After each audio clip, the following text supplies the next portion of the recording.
10 വയസ്സുകാരനെ പീഡിപ്പിച്ച 60കാരൻ 6 വർഷം തടവ്, പ്രതി 25,500 രൂപ പിഴയും അടയ്ക്കണം. അടിമാലി വാളറ സ്വദേശി ജോയി നടുവിലെ പറമ്പിലാണ് പ്രതി. Devikulam POCSO fast track special കോർട്ടിൻ്റേതാണ് വിധി. 2017 ഓഗസ്റ്റ് 8-നാണ് സംഭവം നടന്നത്.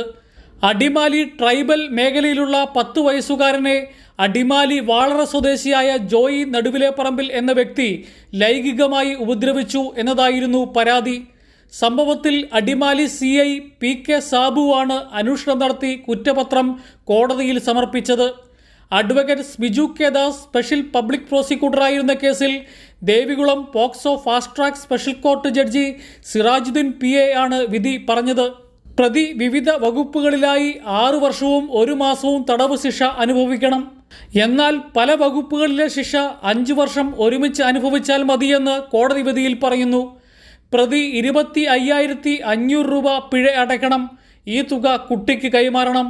പ്രതി പിഴ അടച്ചില്ലെങ്കിൽ 3 മാസവും 22 ദിവസവും കൂടി തടവ് ശിക്ഷ അനുഭവിക്കണം. കൈരളി ന്യൂസ്, ഇടുക്കി.